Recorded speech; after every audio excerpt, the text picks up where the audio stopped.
from the city that never sleeps. 17 miles from Madison Square Garden, New York City. It's America at Night with Rich Valdez, America's favorite late-night talk program, featuring interesting guests from around the world and calls from across America. And now, here is your host, Rich Valdez.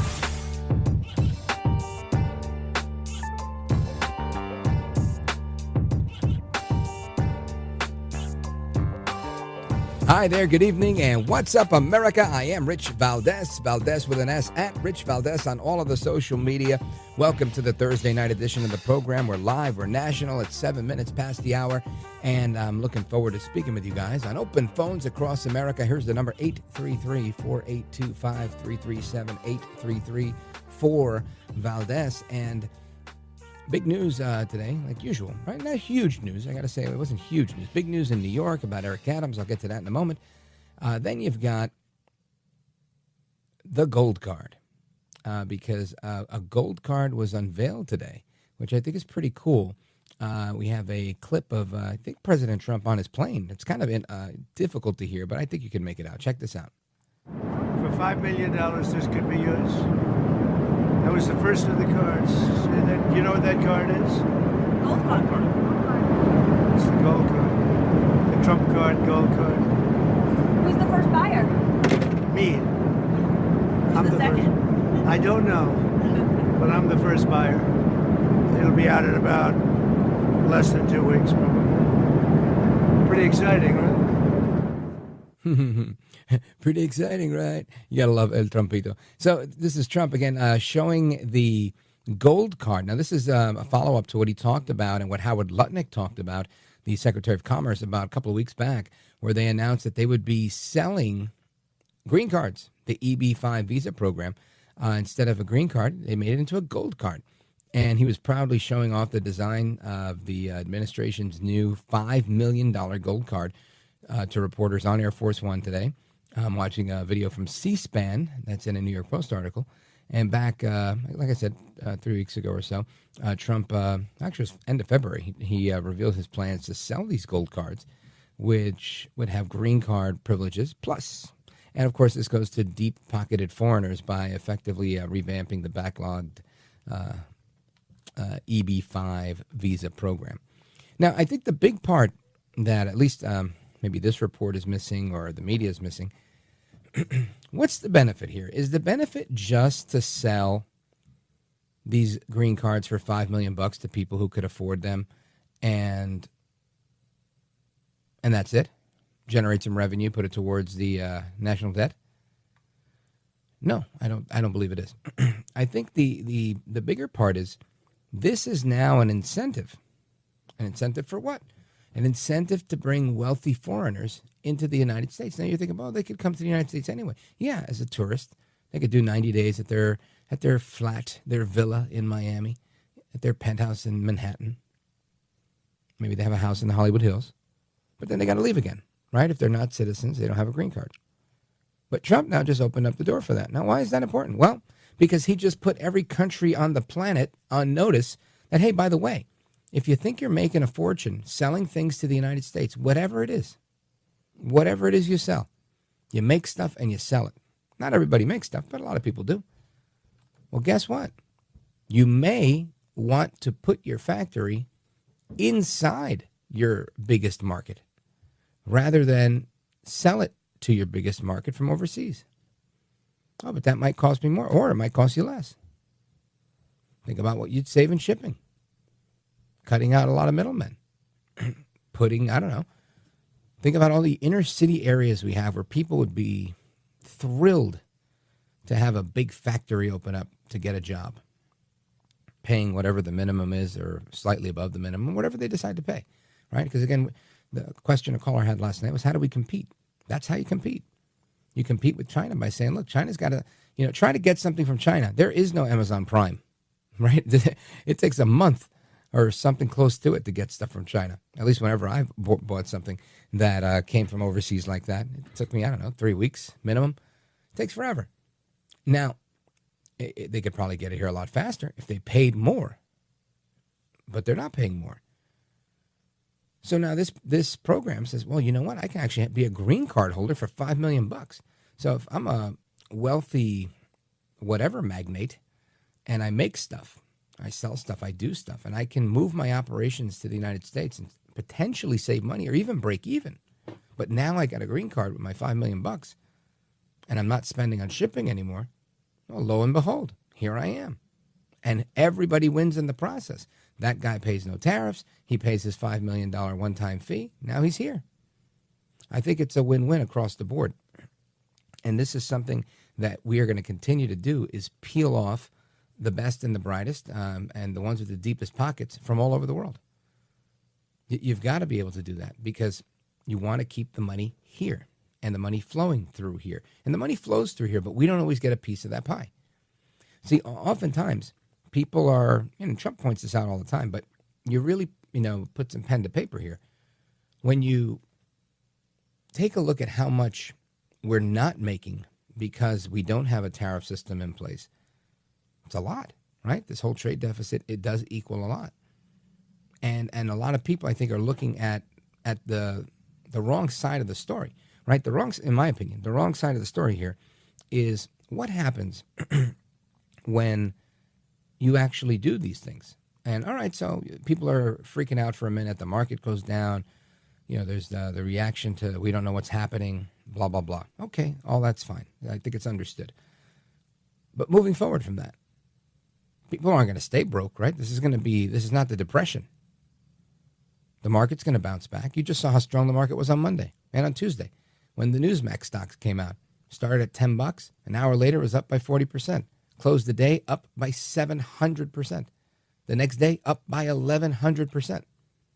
Third day, which is today, or the fourth day, whatever it is now, now bloodbath on Wall Street. Why? They say in reaction to the tariffs. But it's not. It's the reaction to the uncertainty. They don't know what's going to cost more, who's going to cost what. People get skittish. People hold on. People don't sell. People do sell. All sorts of things are happening. Okay, markets go up and down. I get it. I totally get it. Things that hedge aren't moving, right? No huge shift. At least I didn't see anything in Bitcoin. No huge shift in, what's the other thing? Gold, my favorite. So when you look at that, you say, I think there's an opportunity here. An opportunity for what? To make money in the long term. So this is the part of the stuff that I think that we need to continue to pay attention to. What comes down the road, right? What role does Europe have? Europe has been very comfortable doing what they do, getting free protection, getting a free ride on many things, right? Getting a lot of foreign aid, getting all sorts of stuff. And where does that leave us? Not charging rent, not charging the security fee, all these things that Trump has been talking about for years, and they thought he was crazy. But now he's in charge. And guess what? It makes a lot of sense. Makes a ton of sense. And other world leaders say, yeah, I wouldn't do it. I wouldn't do it for free. Why on earth are you doing it for free? And again, we did it for free for many reasons, because there's a lot of people. There's special interests everywhere. Everybody has a special interest somewhere, somehow, right? And many of the special interests are in different places. But ask yourself this, and then we'll go back to Europe for a second. Why is it that in the last 4 years, much wasn't done amidst a very growing digital asset market? Why didn't Joe Biden take the lead and say, we're going to create regulations to regulate Bitcoin? Why did he say, you know what, we're not going to regulate Bitcoin. We're not going to do anything for Bitcoin. In fact, FDIC, we're going to make sure that they're not touching it. We're not going to allow anybody to get near this stuff. We're not messing with it. Who would that benefit? Now, some might argue, well, it benefits the dollar. Okay, maybe, but I think it benefits the central banking system because they don't have any control over that stuff.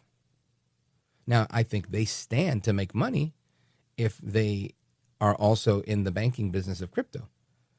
But I guess they didn't like it. They saw it as a threat. 4 years back, Bitcoin was a lot less. 8 years back, it was even less. 10 years back, 12 years back, it was even less. So clearly, it's been growing. And the point I'm making is now Trump says, no, we're going to do that. We're going to create some regulations. We're going to create a stable coin. We're going to create, a real way to transact business this way, because that's the future of monetary currency.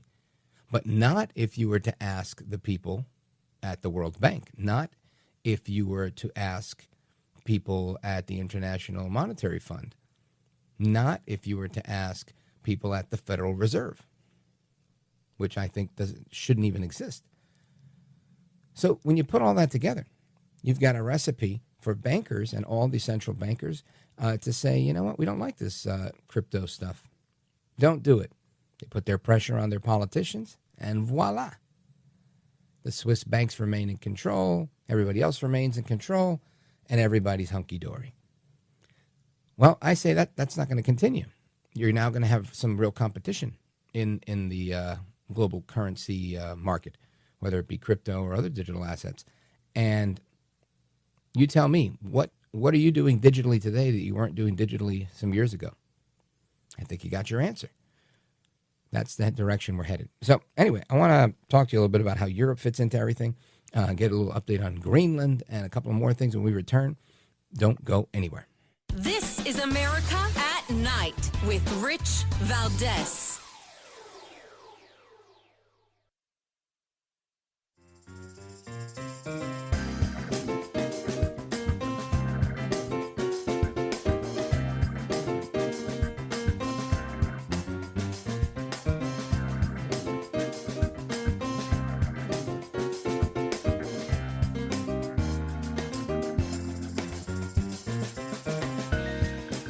Well, thank you, Rich, and thank you for everything. I know you very well, and I listen, but I have a lot of people that listen, and they love your show, and I appreciate it very much. America at Night with Rich Valdez. We need Greenland, very importantly, for international security. We have to have Greenland. It's not a question of, do you think we can do without it? We can. If you look at Greenland right now, if you look at the waterways, you have Chinese and Russian ships all over the place. And we're not going to be able to do that. We're not relying on Denmark or anybody else to take care of that situation. And we're not talking about peace for the United States. We're talking about world peace. We're talking about international security. That, of course, is President Trump, who I like to call El Trompito Donaldus Magnus, the 45th and 47th President of these United States, El Presidente. And he has repeatedly said that we need to acquire Greenland for security purposes. And this has been met with reticence and objections. And just yesterday, toward the evening time, at least when I heard it, Mette Frederiksen, the Prime Minister of Denmark, responded to President Trump's calls. Listen to this. When you ask our businesses to invest in the U.S., they do. When you ask us to spend more on defense, we do. And when you ask of us to strengthen security in the Arctic, we are on the same page. But when you demand to take over a part of the kingdoms of Denmark territory, when we are met by pressure and by threats from our closest ally, what are we to believe in about the country that we have admired for so many years? The country that, if any, have stood up for others' freedom. You know us, you know what we stand for, and you know that we don't give in. This is not only about Greenland or Denmark. This is about the world order that we have built together across the Atlantic over generations. You cannot annex another country, not even with an argument about international security. So that, again, is the Prime Minister of Denmark making a very clear case that she doesn't like this plan, not one bit. I want to make heads or tails of this from our guest Our guest is former Ambassador Jim Gilmore. He was United States Ambassador to the Organization for Security and Cooperation in Europe, OSCE. Also former governor of the Commonwealth of Virginia. Governor, Ambassador, welcome, sir. Thank you, Rich. Thanks for the chance to talk to your listeners. Yes, sir. Thank you. Now, this has been an interesting thing. I tend to think sometimes that President Trump likes to throw a lot of things out there as kind of almost like things to throw the media off while he's doing this. Here, take a look at this. Look at this. Go play with that. Kind of like the laser pointer with the cat, so they keep running around and keep people focused on different things. And I feel like it's half-hearted, right? Part of it's like, yeah, I would love to have Greenland, and if we can get it, it would be great. But if we don't get it, we don't get it. What are you going to do? I don't know if I'm right or wrong in that assessment, but you tell me what you think is going on here. Well, of course, naturally, I don't speak for the president, but I'll give you my assessment because if you're asking for it, I'll give it to you. That's what I think. I think that it's not possible to annex Greenland or to invade Greenland. It'd be kind of weird to do that since they're basically Denmark is a allied NATO country. But I got a little different take on this that I think you might like, actually, and that is that President Trump has a tendency to overstate things in order to drop back and get what he really wants. Mm-hmm. And the truth is this: if you look straight down at the globe, look straight down at the North Pole, you'll see that very much of the surrounding area surrounding the pole is Russia. And Russia is, in fact, moving their ships around. They're building icebreakers. They're trying to take over a large part of the Arctic Circle. And the Chinese, as incongruous as that might seem, are actually up there, too, with ships. So the United States has a legitimate security issue here. Now, I don't think you got to go conquer or invade a fellow country like Denmark or Greenland, for that matter. And the Greenland people have indicated through their referendum that they don't have any interest in becoming the 51st state or anything like that, or an American territory. But that's hardly the point. The point is that this is going to first put the Russians and the Chinese on notice that if they were to, in fact, put some troops into Greenland, that they would not be welcome in the eyes of the United States of America. And furthermore, it also, I think, implies very much that there's maybe a treaty someplace in the works that the Greenland people and the Denmark people would be very happy to do. They're very happy to cooperate with the United States. We could have a very broad-ranging treaty.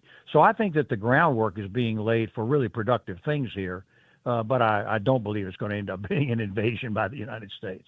Right, and honestly, I don't think that was really. I think the media kind of presented that, and Trump. I think he kind of shot that down. But the bigger issue is, I think originally started as, can we buy Greenland, and then, well, maybe they'd like to give it up, and which is why, like I said, I think it's more of a half-hearted thing. But I think you're right. It's the Overton window strategy. It's like, hey, I want this, so let me kind of shoot for this and see where we land with this stuff. Folks, we're on with former ambassador to the Organization for Security and Cooperation in Europe, United States ambassador to the OSCE, Jim Gilmore, former governor of Virginia. And Governor, I also wanted to get your take on some of the reactions we're getting from leaders in Europe and other places with respect to pausing trade with the United States, in particular Emmanuel Macron. So stick with us, folks. We're coming right back with former ambassador, former governor Jim Gilmore, and me, Rich Valdez. Don't go anywhere.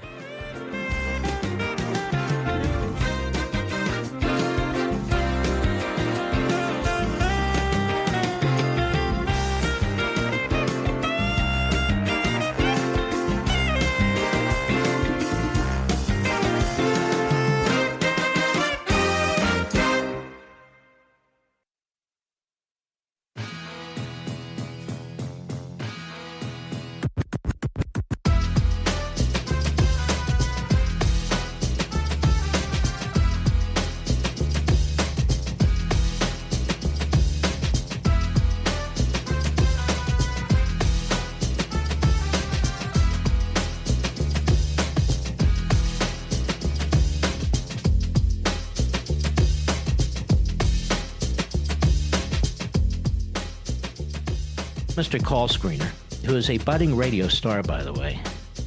Richie Valdez is terrific. This is America at Night with Rich Valdez. C'est une ampleur qui est en tout cas inédite. Mais ce sur quoi je veux insister au début de cette réunion, c'est que l'ampleur et le caractère négatif est avant tout pour l'économie américaine. Et une chose est sûre, avec les décisions de cette nuit, l'économie américaine et les Américains, qu'il s'agisse des entreprises ou des citoyens, sortiront plus faibles qu'hier et plus pauvres. So that again is the French president Emmanuel Macron. I think we have a translated version of that, so I don't have to translate it for you. Listen to this. La décision qui a été annoncée cette nuit. The decision announced overnight is a brutal and unfounded one. Unfounded because you don't correct trade imbalances with tariffs. And the basics of economic theory show the opposite, above all when imbalances do not take into account digital services, to name those or others. So that, again, is the response. The Prime Minister of France, the Prime Minister of Denmark, a lot of people very upset today at the fact that they can't sell things to the United States tariff-free anymore, right? They're going to be paying the same tariff that they charge us. And this has become problematic to a lot of people. So I want to get the reaction of our guest, Jim Gilmore. He was the United States ambassador to the OSCE, the Organization for Security and Cooperation in Europe, also former governor of the Commonwealth of Virginia. Sir, what do you make of the reaction of Europe? I would imagine you would, have some people with their panties in a bunch because they don't want to have to make these payments and it's going to disrupt their economic flow. But they also do have the option of coming to the United States as Trump has laid out. How many of them do you think are going to take the United States up on that offer? Well, look, I think that we not only might some of the foreign countries come to the United States and set up factories, we may set up our own factories. I think that the president has made it clear that with the automobile tariffs that he expects at that point it's going to be good for the auto industry, for building American cars. So look, here's the deal. The U.S. has such a powerful economy that we are such rich people, we can afford to buy things from other countries all across the world. And yeah, it creates a trade imbalance, but really the issue here is not that. The issue here is that we want to begin to restore jobs to the United States, and we want to restore the capacity to manufacture to the United States. We want to try to build up that industrial base in the United States. And as long as, tariffs are imbalanced, then it's just as easy to buy stuff from overseas without making it ourselves. It's cheaper to do it that way. But then in the long run, you put a lot of American workers out of business. And frankly, Rich, and I could talk to you about this all night, we are in a world war right now. And we have to build up our capacity to face what's coming from the Russians and the Chinese. And I think that's what President Trump has in mind. Yeah, I think I agree with you there. And I think we saw the beginnings of this, or at least I did. It was clear as day to me when I've seen manufacturing disappear. And I'm only 46, right? But when I was in high school, there were manufacturing facilities all over the area where I went to high school in northern New Jersey. And that doesn't exist at all today. Like they don't make anything, barely anything in northern New Jersey. So all that stuff has been offshored to China. And I think you're right. Where do these people work? Especially we're in a situation right now where we're deporting all the criminal illegal aliens we can get our hands on. Super. But what happens with everybody else that's here that is eventually going to look for work and may not be as skilled, but they are skilled enough to work in a factory because maybe of a language barrier or something like that? I think that there's just so many practical issues that are solved by a situation like this that it makes all the sense in the world. We also saw it during COVID. We ran into problems with everything under the sun, including not manufacturing our own medication. At one point, we used to make Pfizer made almost everything in Puerto Rico. They don't make things there anymore. Everything's made in China. We couldn't get it because of COVID. And voila, we're in as you're putting it, a world war. And at that time, it was just a war of scarcity. What happens if we're in a real hot war at some point and we can't get our hands on anything? Yeah, the chances of a hot war, and I've spoken to this repeatedly, I think is high and growing. But to your point, Rich, there are some essential things that we have to have if there's a time of crisis. And right now, a lot of it is made in China. Well, there was a time, when the Chinese and the Americans were getting along and we could afford to import things from China without any worry. But China is the one who has changed. They are the ones who have decided to become adversarial to the United States. They're the ones that are being aggressive towards the United States. And so it's incumbent on us to react to that and make sure we cover ourselves. And that's really what's going on here, I think, at this point with higher tariffs on China. What do you think? And again, nobody has a crystal ball, but given your experience as ambassador to the OSCE, do you think this is a lot of empty rhetoric, kind of like what we heard from Canada, right? They said, we're going to give you the most pain you've ever felt. We're going to turn the lights off in the U.S. And, seems like they're playing ball today. Do you think we're going to get similar out of our friends and NATO allies in Europe? Well, we could. I think that the Trump policy is jarring. Now, again, my view is that in the global conflict that we're in and that is coming in the future, we're going to need allies. And I would never advocate to the president that we draw in and become alone without any help or any friends at all. Mm-hmm. But there's nothing wrong with making an adjustment over here on the western side of the aisle to make sure that everybody is strong and that America is looking after its own workers. That's okay.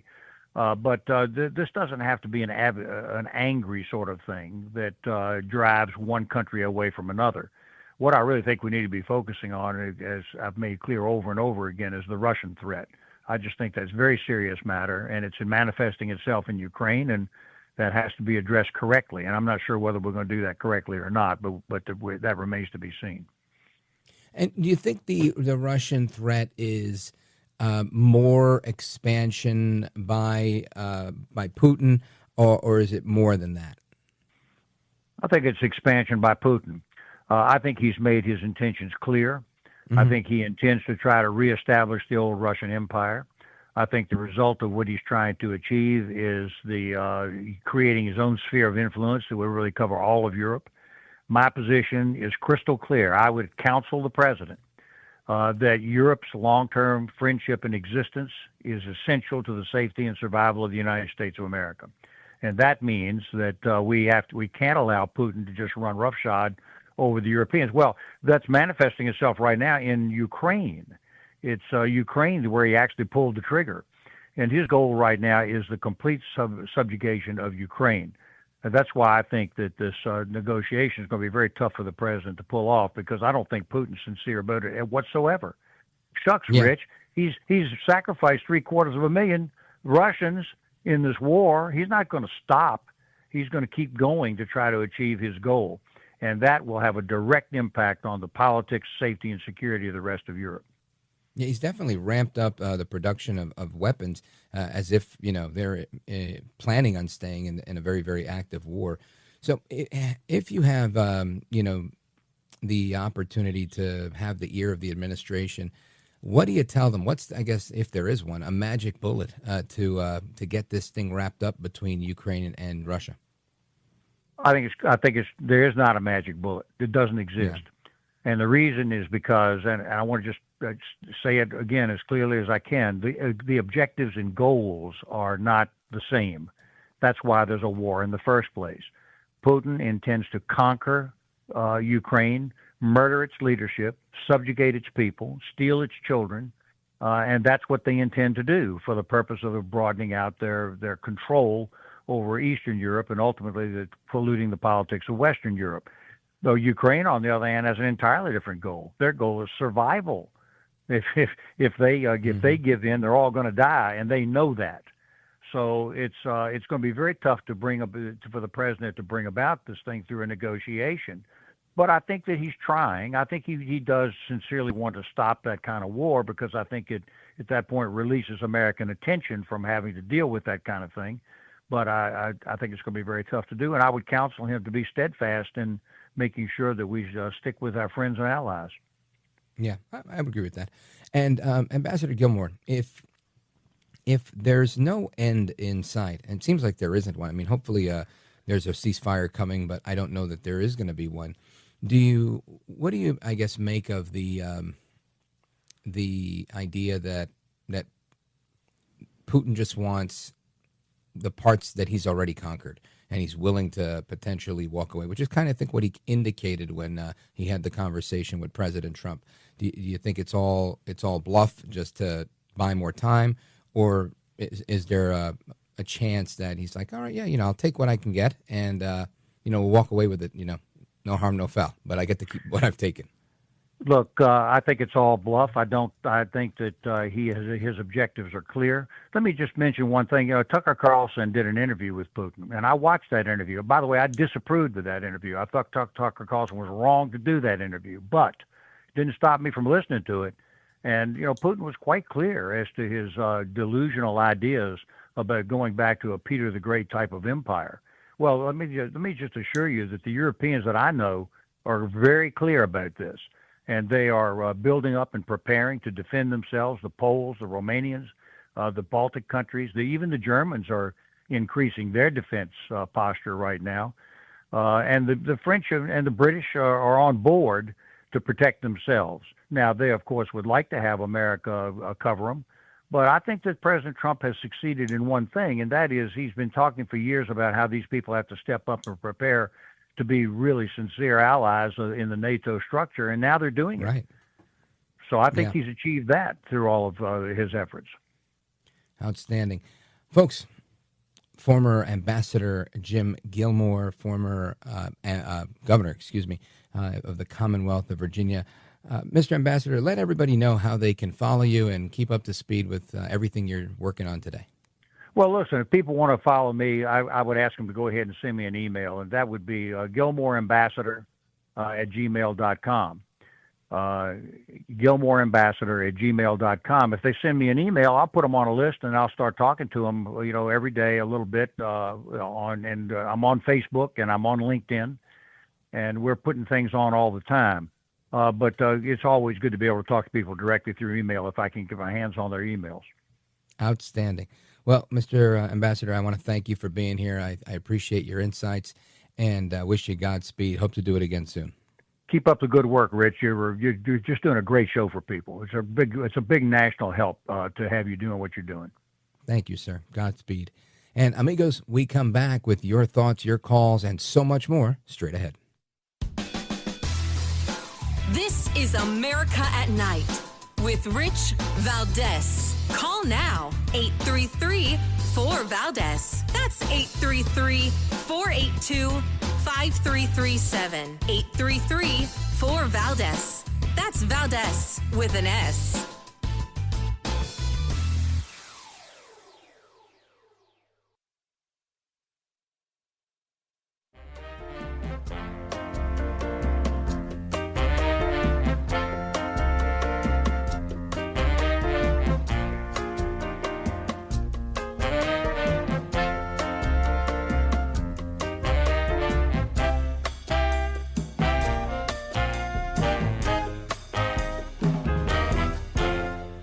Call now, 833-4-VALDEZ. That's 833-482-5337. 833-4-VALDEZ. That's Valdez with an S. And, of course, there's a few funny things that are going on Capitol Hill. One of the things that I see happening here is AOC, all out crazy, my least favorite congresswoman from the Bronx and Queens, was asked today by a reporter what she thought about the violence being perpetrated against the owners of Tesla vehicles. Listen to this. Do you see a connection at all between the rhetoric we're hearing from Democrats on Musk and Tesla, connection to the violence at all, what's happening on the streets, to Tesla dealerships? Yeah, I mean, again, like, I've seen Republicans call me communist, I hate this country. I mean, it's like, I don't know. Congresswoman, do you still have your Tesla? I was just wondering if you still have your Tesla. For security reasons, I'm not commenting. Congresswoman, do you still have your Tesla?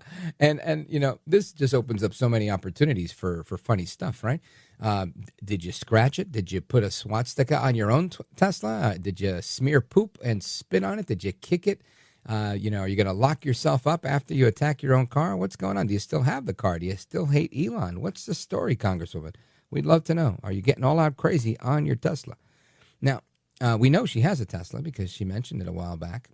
And she was famously fact-checked on it by Newsweek back, 3 years ago or so. And back then they said she had one. So I would suppose if it was a lease, she probably gave it back, especially if it was due, right? If it was due, she's probably saying, please take this Elon Nazi sympathizing thing back. But you know what I thought was interesting in that clip? She says, yeah, I've heard Republicans say that they call me a communist. And, well, of course they do. I mean, you call yourself a Democrat Socialist of America. And while you make the argument that they're not synonymous, many people would argue the opposite of that. So I don't think it's something that she should take lying down. Moreover, she says, yeah, and that I hate this country. Well, if they're saying that you hate the country, why don't you just shut us all up and say, listen, I love this country. You know what I love about this country is this.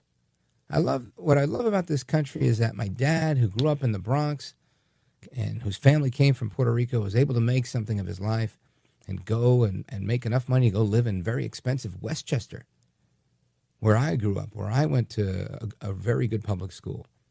So I didn't have to grow up in the Bronx. But that's not the story she sings, right? The story she sings, I was born in the Bronx, and then I went to Westchester, and this and that and the other. And listen, I get it. Look, I was born in Brooklyn, and when I was 12, we moved to Jersey. It was a better life. I didn't move to a white picket fence and a beautifully manicured lawn. I moved to Hudson County, a little bit of the same concrete jungle that we had in Brooklyn, just with more Hispanic people, right? New Jersey's so interesting that way. There's so much segregation in New Jersey, like self-segregation. People just like to stick with their own. But it's interesting. You don't see that so much in Brooklyn, at least where I grew up. Anyway, the point being, AOC, if you don't like the criticism, stop being like this. Take a lesson from your buddy Gavin Newsom. Come on with a conservative. Have a conversation. I've been trying to have a discussion on the merits of socialism versus capitalism with her for, I don't know, going on 7 years. And yet, nada. Her spokesperson once told me to go F myself. She literally ran away from me, and one of her people pushed me out of the way as if all I said was, hi, Congresswoman. I mean, it's just ridiculous the lengths that these people go to. So that's what I think about her. Now, another funny thing, and I got to take a pause right here, but another funny thing that's going on is the clip with Jim Banks. I didn't get to play it yesterday. I meant to, but maybe I'll let you hear it when we come back. Don't go anywhere. This is America at Night with Rich Valdez.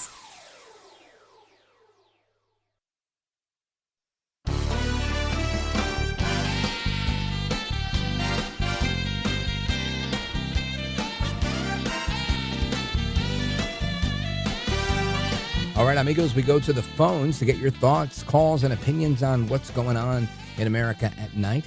And, of course, we're going to go to our buddy Bill. Bill is in Fairfax, Virginia, WMAL. Bill, go right ahead. You're on with Rich Valdez. Welcome. Hello, Rich, and thank you very much for taking my call. Yes, sir. You're a New York City boy, and I'm a former New Jersey boy, North Jersey. Okay, I'm in North Jersey now. That's where I live now. Oh, really? Oh, yeah. God, you're making me homesick. I live about 8 minutes away from the Washington Bridge. Oh God, I used to do time studies up there. I used to live in West Orange and Verona. Okay, I know it well. Yeah, I did too. The point I was going to bring up, Rich, and you have a great show. I listen to you most of the nights. Thank you. Is that if you think for 1 minute that Russia is going to give up on going after interest in Greenland, they're already in South America, just like the Chinese are in South America. And if you think the Chinese are going to stop with what they're trying to do over in the South Pacific, you're wrong, because they're also eyeing the fact that they want to get into Greenland and Canada. And yeah, you know what? Everybody, Bill, seems to be on the move with global hegemony, global expansion. And if Trump even says, hey, I think we should get Greenland for security, he's the bad guy trying to annex everything and invade the world. Unbelievable. Bill, thanks for the compliment. I appreciate it. Shout out to WMAL. Amigos, we will continue in many parts of the country, but if this is the end of the road, take care, good night, and God bless. I'm Valdez.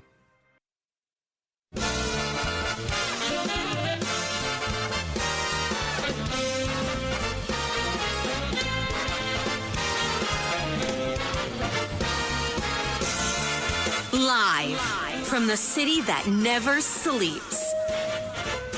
17 miles from Madison Square Garden, New York City. It's America at Night with Rich Valdez, America's favorite late-night talk program, featuring interesting guests from around the world and calls from across America. And now, here is your host, Rich Valdez.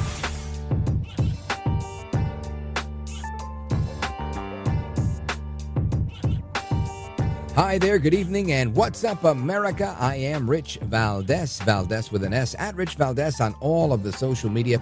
Welcome to another hour of the program. We're live, we're national, it's 7 minutes past the top of the hour, and I want to give you the phone number so you can call us on open phones across America, 833-482-5337. That's 833-4-VALDEZ. And, of course, there's a bunch of things that we're going to get into this evening, not the least of which is going to be an update on what's going on with so much of the current events that we got going on coming out of Washington and happening in Europe in response to the tariffs and all of that. But I also want to talk about some of the fallout that we have, right? The governor of Maine, we talked about that last night with Sarah Parshall Perry. I want to get an update on that with someone who was with the Secretary of Education when that announcement was made just yesterday. So we'll be doing that in a little bit. And of course, we're going to get into a little bit more on the tariff issue as well, because I think there's a lot to unpack there. And I think the media's been doing an excellent job at scaring the crap out of people. And again, this is something that can be a risky proposition, right? I mean, business is business. And, I got into business as a young man, and I can tell you that when you're young, you're kind of like, young and dumb, and you're like, yeah, let's go for it. You're a lot ballsier when you're young. Once you have kids, you kind of slow down, you become a little more cautious. But whether you're a risk taker or you're risk averse, doesn't make a difference. The reality is this is the situation that we're in, and we stand in a position to gain a lot. If we understand this plan, it will allay some of the, I don't want to say the fears, but the concerns that many people have. And it doesn't help that many in the banking world, many in the media are just consistently sounding the alarm on the tariff thing. So anyway, all that being said, I want to continue because there is plenty to discuss, a lot of different angles on what's going on. And one of the things that I want to kind of dig into tonight, in addition to our sovereignty, parents' rights, and all of that, and in addition to Newark as well. I mean, not Newark, Greenland. I'm looking at an article about Newark. Is the countries that are looking to negotiate, people that are saying, you know what, yeah, let's go ahead and let's do something. And because they don't like the reciprocal tariffs. And I think the first of which we saw was Canada. And Canada's kicking and screaming, right? They're like, look, we're going to play ball, but we're going to hit you hard, but we're going to play ball. We're going to hit you hard. And we have a clip from the Canadian Prime Minister with yet again another take on Canada's reaction. Go right ahead. We received confirmation that the latest reciprocal tariffs will not be imposed on Canada. At the same time, President Trump confirmed that the tariffs announced last week against our auto industry will come in and indeed have come into effect today. So while it's progress that further tariffs were not imposed on Canada yesterday, the President's actions will reverberate here in Canada and across the world. Three different sets of U.S. tariffs remain in place and will continue to pose significant threats to Canadian workers and Canadian businesses. And while they have been imposed under different premises, some things are consistent. They are all unjustified, unwarranted, and in our judgment, misguided. Everybody's upset about the tariffs being unwarranted, unjustified, on this and on that. And the reason for that is quite simply, I would say, the fact that they're upset that they now have to pay more. You know, if you're in a situation where things are not always fair,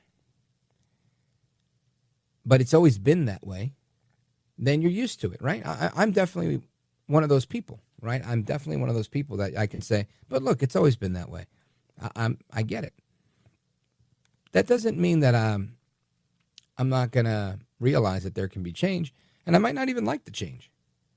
That's just a thing, right? I live in a town, I'm not going to say which one, but small town, 2 square miles in North Jersey, and the entire time I've lived here, and even more, right? Because my parents lived here before, and when I used to come visit them, I used to remark on the streets. And they're not black asphalt, they're gray concrete.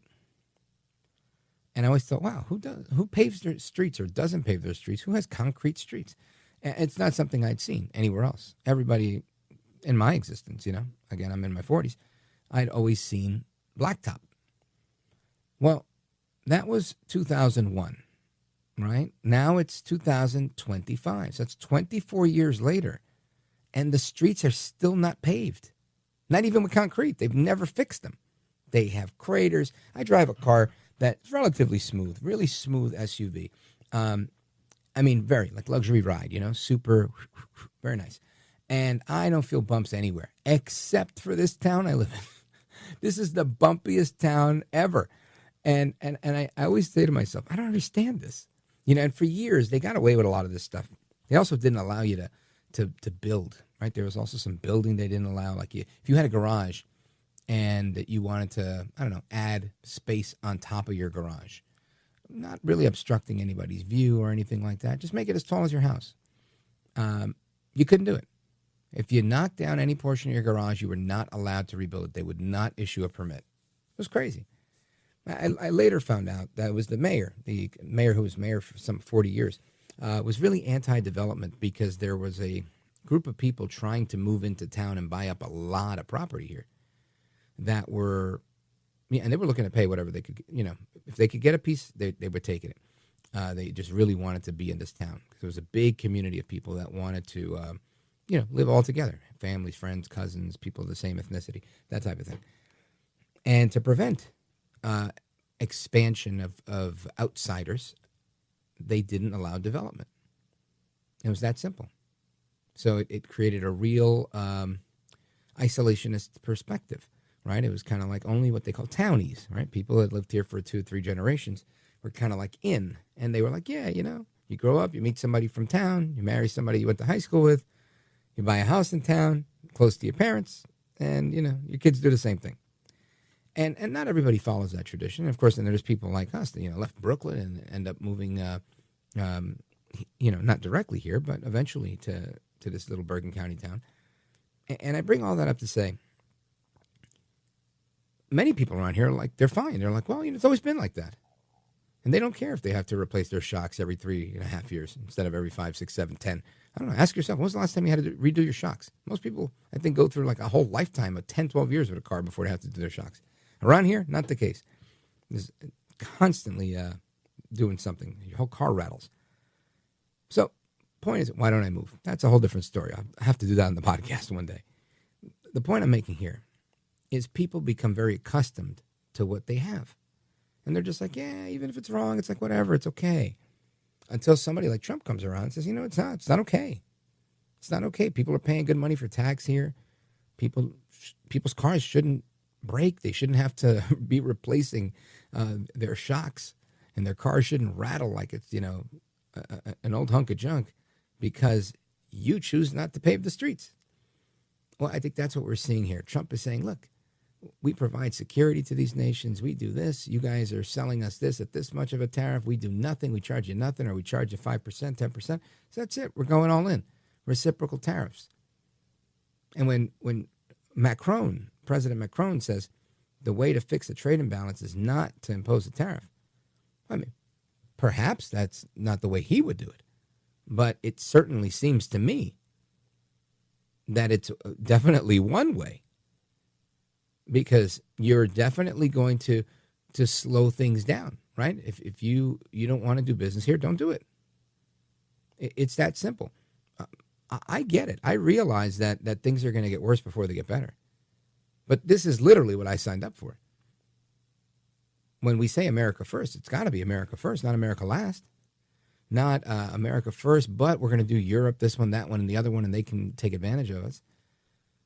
Right? So I don't like tariffs because if I own a company that imports washing machines and now steel goes up and I'm buying my machines, I don't know, from wherever I get them from, I got to pay more to import these machines. So naturally, if I don't have the ability to absorb that cost and cut into a margin, let's say I have a 20% margin, I can afford to, I don't know, maybe I can't. What if it's a 20% margin and the tariff's 20%? There goes my entire business, right? If I'm working off a 20% margin. So therefore, I have to now pass it on to the consumer. So if that happens, then what do? Right now I have to raise prices, and that ultimately costs you and me and everybody else money. I get that. But that doesn't mean that you can't go and say, well, who's making these things in the United States? Somebody's got to be making them somewhere. I've got to be able to source this stuff better and cheaper. And this is the example I made yesterday with my T-shirts. I spend more for them, but they're sourced here. They're printed here. It's U.S. cotton. Super. Terrific. Right? No polyester. So this is the same scenario. Same scenario. It pushes us towards the patriotism that we say we espouse. And I, for one, love it. Anyway, we're going to continue our conversation on what is going on with the actions taken by the United States Department of Education. Secretary Linda McMahon making an announcement yesterday with Nicole Neily from Parents Defending Education. And we have a clip of that, but I think we'll do one better. We're going to have Nicole Neily on with us straight ahead. Don't go anywhere. This is America at Night with Rich Valdez.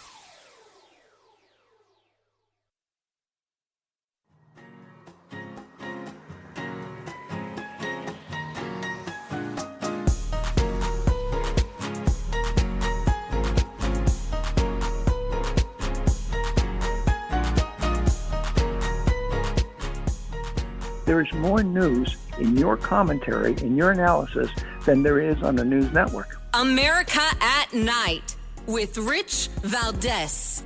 The U.S. Department of Education Student Privacy Policy Office launched an investigation into the Maine Department of Education. This investigation comes amid reports that dozens of Maine school districts are violating or misusing Family Educational Rights Privacy Act, or FERPA, by maintaining policies that infringe on parents' rights. U.S. Department of Education says the district's policies allegedly allow for schools to create gender plans supporting a student's transgender identity and then claim those plans are not education records under FERPA and therefore not available to parents.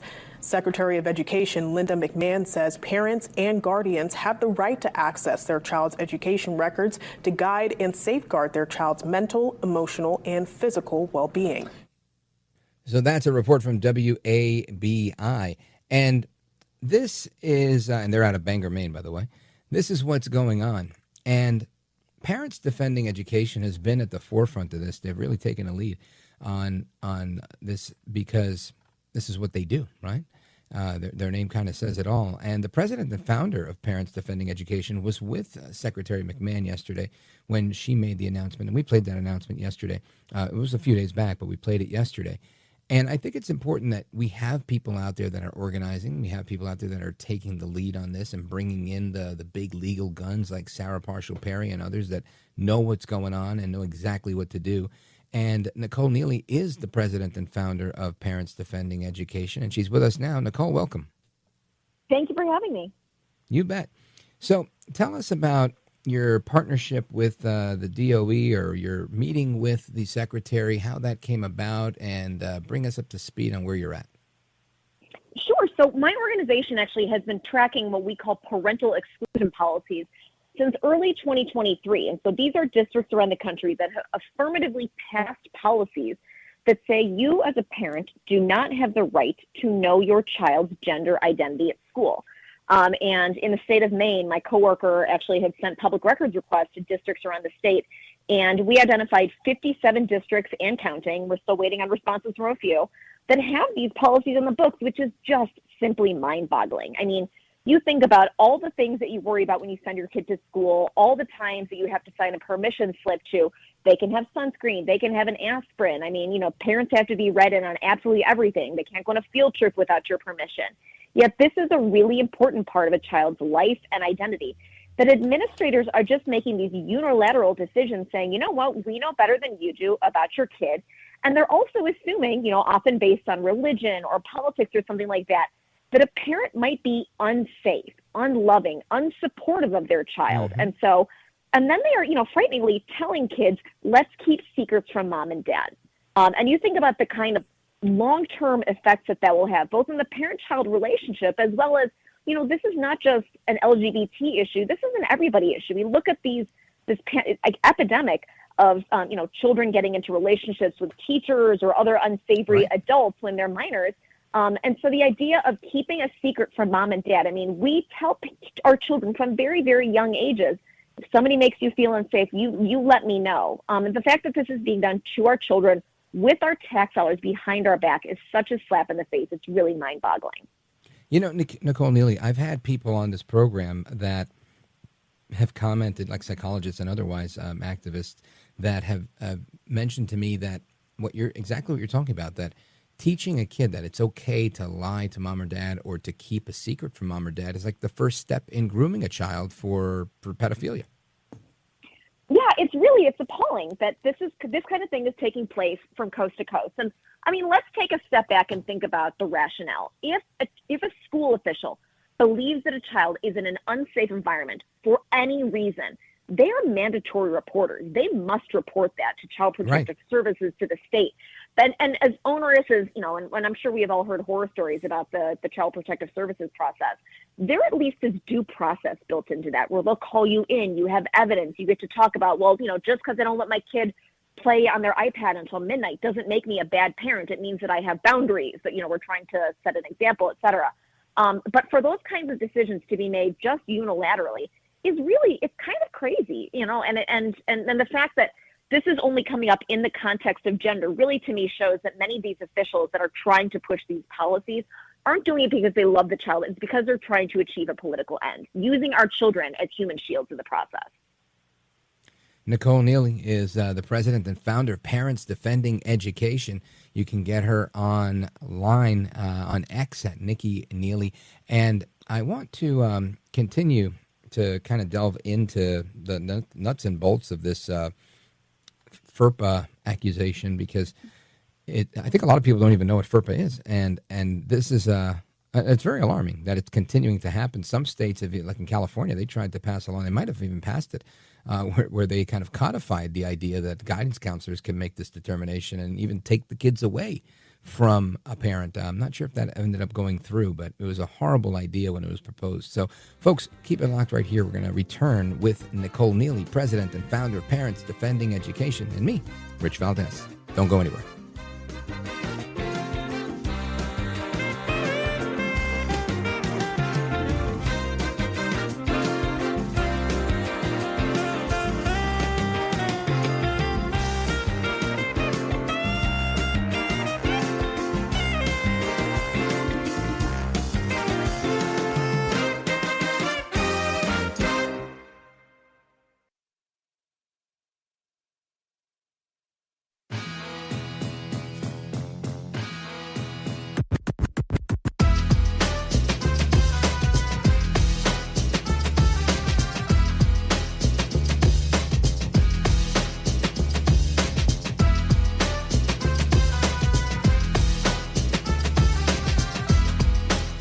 By the way, your ratings are up. Congratulations. I had somebody. It's always nice to check.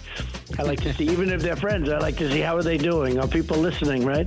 That's but right. You're doing great. America at Night with Rich Valdez. Part of my pre-competition ritual is to check the online registration to see who is going to be there and just double check my check-in times. And on the registration list, I saw Redmond Sullivan's name listed there, and I recognized this individual from a previous Redux article that had been written saying that this person was a man who had previously competed on the men's team at Wagner and was now competing as a woman within the USFA. So from that point, I just got really disappointed with the USFA and with this tournament, and I just felt like at a loss. I'd already committed so much money to it and training hours, and I was literally looking forward to this. I do this tournament every year. Yeah. I think this may be like my 10th year in a row doing this tournament. And I just got really sad and I started crying. Now, that wasn't the end of it. Listen to this. Initially, I told them that I was refusing defense because this person is a man and I am a woman, and this is a women's tournament, and I refused defense on principle. My opponent was a little bit confused, thinking that I was maybe hurt, and I said, no, I am refusing defense you because I'm a woman and you are a man.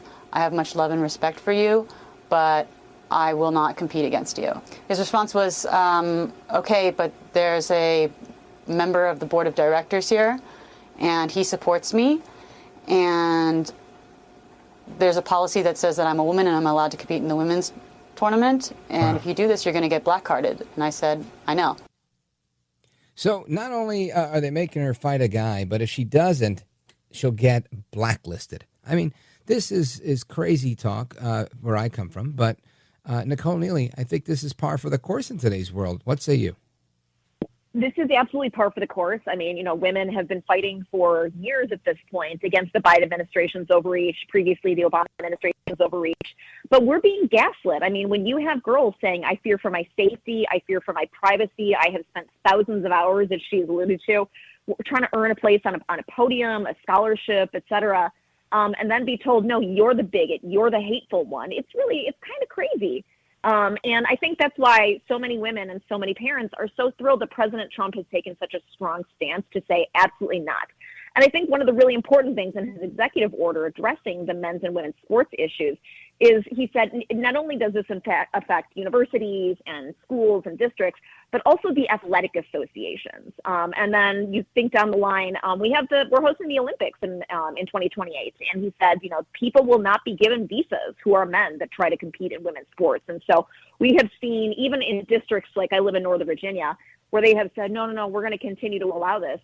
It's actually been parents that have finally spoken up, even ones that are trying to be kind of, nice and polite in liberal areas, because they don't want their schools to be dropped from these athletic associations.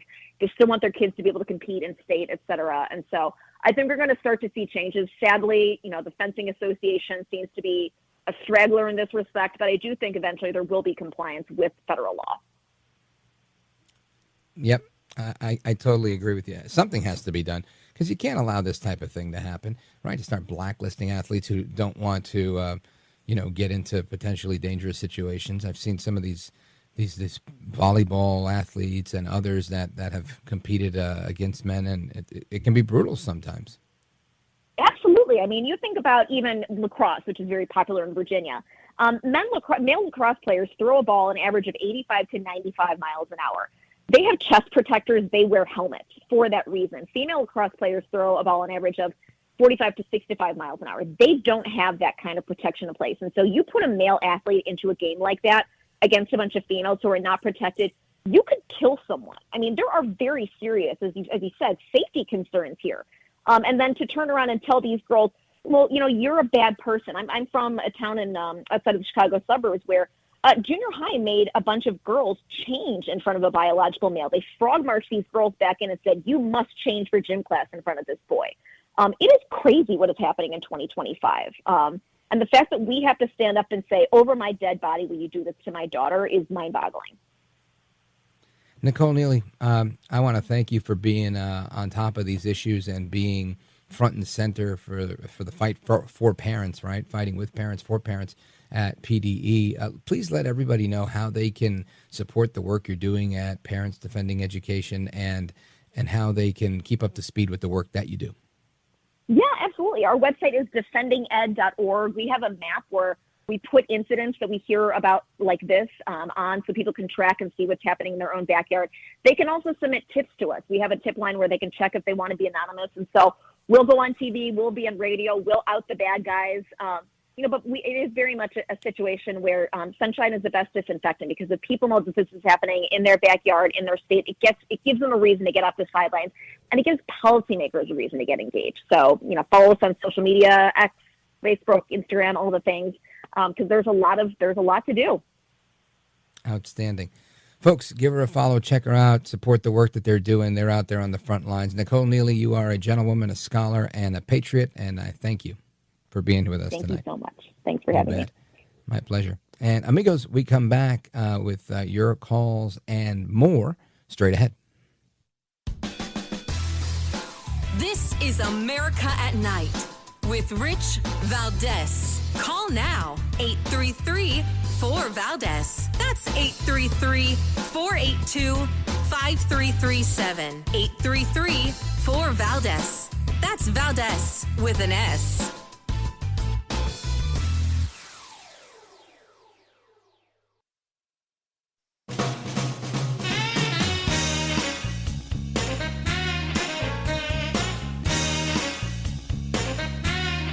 Call now, 833-4-VALDEZ. That's 833-482-5337. 833-4-VALDEZ. That's Valdez with an S. All right, amigos, welcome back. Rich Valdez working the late shift with you, keeping you company straight till the next 2 hours or so. And listen, as we're doing late night radio here, we're doing it live. A couple of days back, I pulled out my crystal ball and I said, look, I don't know who, I don't know when, I don't even know if we're going to know. But some heads are going to roll from the national security establishment, because I know how stuff works. I just have a sense. And here's the headline being reported by multiple outlets. CNN reporting this, ABC News reporting this, One America News, Blake Wolf, staffer there at One America News. Here are the names. Brian Walsh, Thomas Boudry, and David Feith were among the individuals fired on Thursday. These are national security people. Mr. Boudry, Boudry, previously worked under National Security Advisor Mike Waltz during his time in Congress. Mr. Feith worked in the State Department during President Trump's first term, and this all happened after a meeting just yesterday. There was a meeting in the Oval Office yesterday with the president, the vice president, the chief of staff, the director of personnel at the White House, and they met with a conservative activist who presented some information to them. And this seems to be, again, reading between, I have not spoken with any of these individuals. I'm reading from the report from One American News that the outcome of this was that several people were fired today from the national security team. So, again, I can't draw all the lines. I can't say that it was because of signal. I can't say it was because of this or because of that. But I can say I told you some heads were going to roll. At least one. We got three. So, and I'm not rooting. I don't know those people. I'm not glad that they got fired. I don't know. I'm not giving any of that. I'm just saying very interesting stuff going on. And the underlying thing here says that there is a need for better vetting. Right? This is what the activist put out there as the only part of the public statement. So, anyway, as that develops, I'll get you more. But I don't think there's much more to it. It just seems that the purge in staffers is following the Signal, quote-unquote, leak controversy. And this is one of those things, right? Because I find it hard to believe that, of course, Mike Waltz is a gentleman, right? And when he says, hey, look, I take full responsibility. I don't believe, I don't personally believe, maybe he did, that when he says he set up these Signal chats, that he literally pulled out his phone or his iPad or whatever it is and started setting up these chats. If he did, then God bless him. I'm glad he's our NSA person, the National Security Advisor, because I got to tell you, I barely know how to use WhatsApp, right? I don't even have it on my phone. I don't have TikTok on my phone. I know how to use a couple of the other social media, but that's about it. So if Mike Waltz knows how to do that, God bless him. I know I don't. Anyway, I want to get to your calls. Let's go to GW, Dothan, Alabama, WDBT. Go for it. ¿Cómo está, mi amigo? Muy bien, brother. What's up, my man? Look, I want to talk about the tariffs real quick. A lot of people, I think, are misinformed about these tariffs. Y'all said, oh, it's going to be bad. I heard them talking today on other shows. Oh, it's going to be bad. The prices, everything going up. Well, I understand we're probably going to be paying a little more for some things, but the deal is, ain't none of these things set in solid concrete. Trump can pull them back, reverse them, whatever needs to be done, tweak them. It's just to get the people to the negotiation table. And they say, yeah, but go back and look at President so-and-so when he's done tariffs. It didn't look at history. It didn't work out so good with him. Well, this is a different time, a different president, different people, and they need to go back and look at the Art of the Deal book, read that. He is the master of this stuff. He will get in there and find their weaknesses, and he will push it to our strength. He knows how to work that stuff. I mean, I think we're in good hands with that. I think you're right, G-Dub. I really do.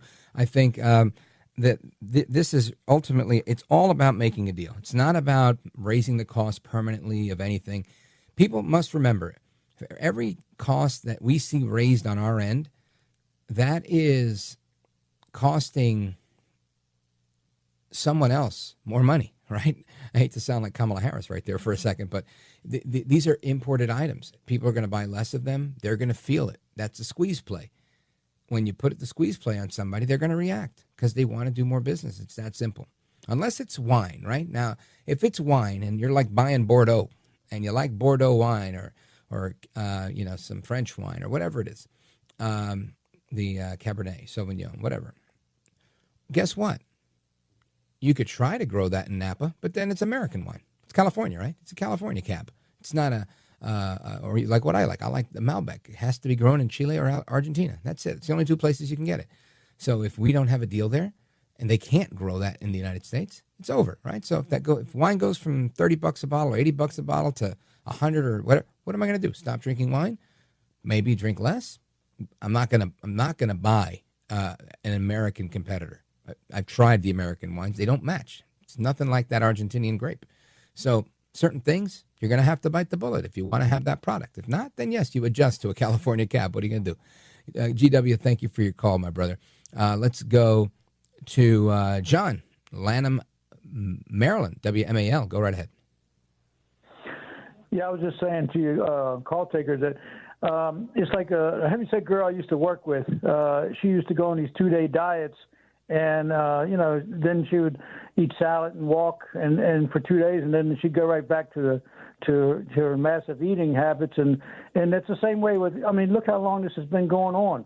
It's not going to, people have to realize it's not going to happen overnight. And it's going to be some tough times, some things we have to get used to. I've lost money in my retirement fund, but, I realize that's part of it. The pain, no pain, no gain.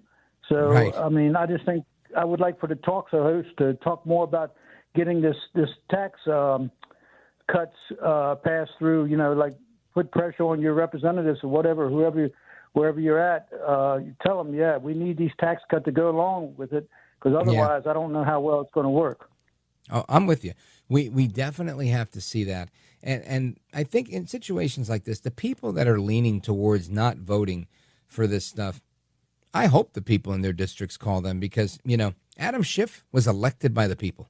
And that's crazy to me. But that means there's a bunch of lefties that like Adam Schiff. And those people are the first ones that are going to be saying, oh, who cares if Trump's going to give a tax cut to his billionaire friends, right? And they're the same ones that would love to see him vote against that. They would love it. So I think people, if you're a Californian and you are red, white, and blue as they come, you've got to get out there and get on Adam Schiff's case and make sure he knows exactly how you feel. Otherwise, we're all going to pay the price. John in Lanham, Maryland, WMAL, very good point. Thank you for that. Amigos, we come back. More of your calls from Vermont, from Idaho, Georgia, and more. Don't go anywhere. This is America at Night with Rich Valdez. Call now, 833-4-VALDEZ. That's 833-482-5337. 833-4-VALDEZ. That's Valdez with an S.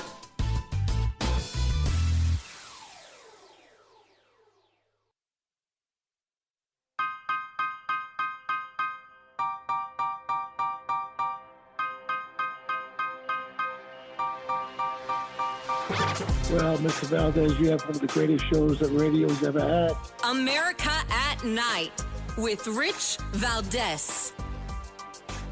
All right, amigos, welcome back. It's Rich Valdez, and I want to take a moment to wish Tony Orlando. That was him just talking right there on that liner. Tony Orlando, the famous singer, Vegas superstar. She wore a yellow ribbon. Happy birthday, Tony Orlando. 81 years young today. God bless you, sir. I love that for you. And wishing you as many more as you want and as God will give you. And probably got to bring him back. It's always good talking to Tony Orlando. Let us continue. We will definitely continue with, let's see, where do we go? I want to go to Steve, Atlanta, Georgia, WGKA. Go right ahead, sir. Hey, Valdez. You know I'm a big fan of yours. Thanks for taking my call.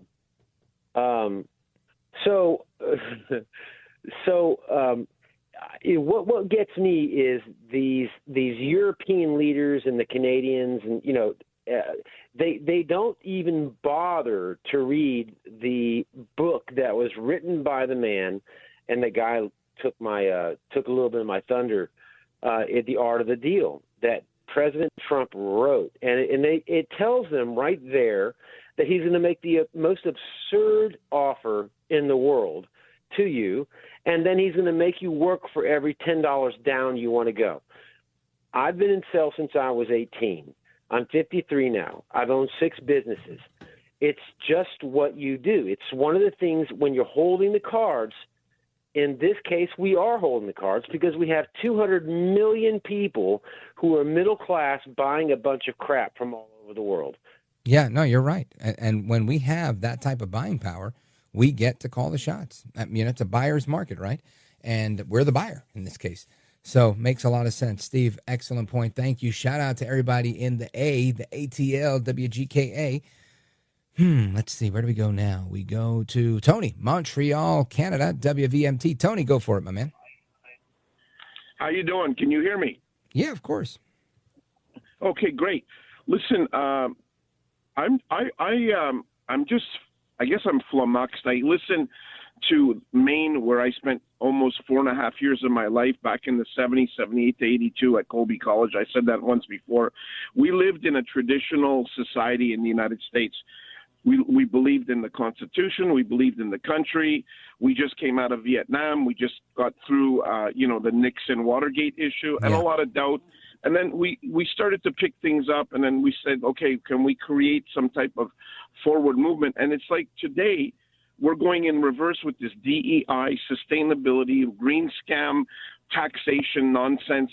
And it's rudderless Democratic Party. And I just said to your producer, it's traditionalism, constitutionalism, and capitalism versus what? Criminality, corruption, overreach, overspending trillions of dollars of debt. And for what? 0.03% of the society believes in this DEI agenda, Rich. And you're sitting back I'm a little bit older than you, but I'm sitting back in another country and I'm watching your country be destroyed because it is the agenda of the Democratic left and the what I call the extreme left to destroy the country so that they can revolutionize and change it into a socialist society. 100% right.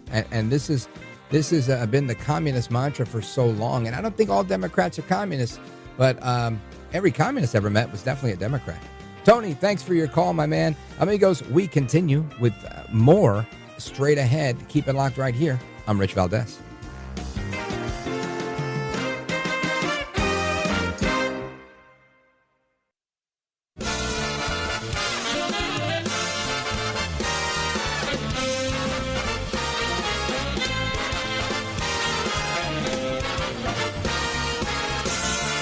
Live from the city that never sleeps. 17 miles from Madison Square Garden, New York City. It's America at Night with Rich Valdez. America's favorite late night talk program featuring interesting guests from around the world and calls from across America. And now, here is your host, Rich Valdez.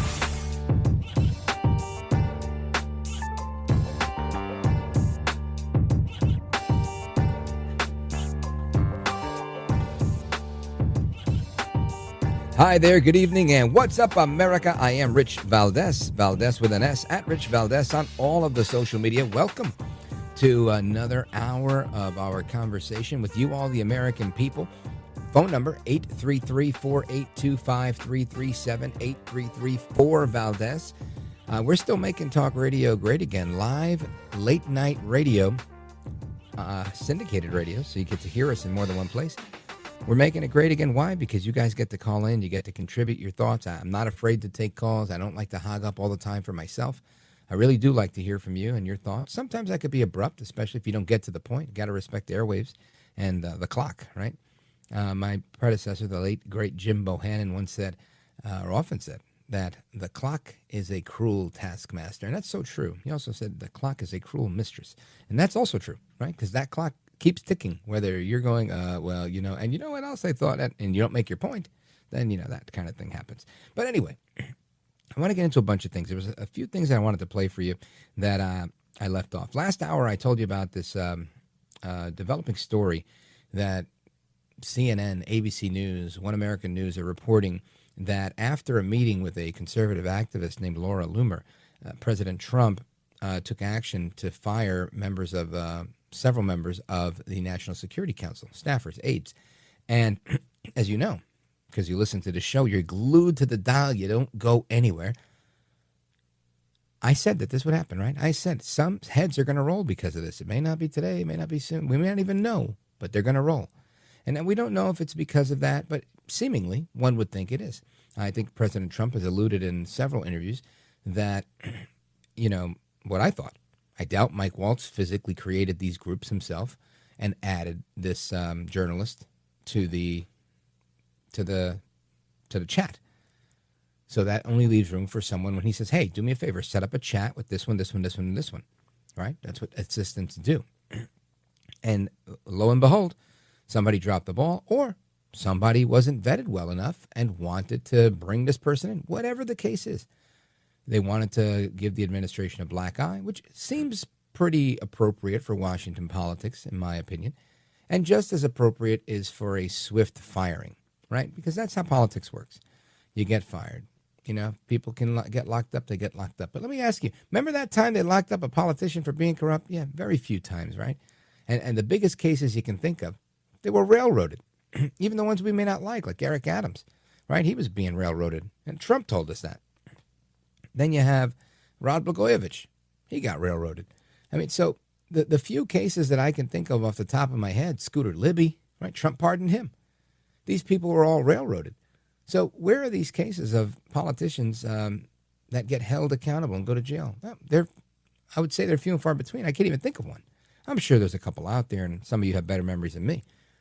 Bottom line here is they got fired.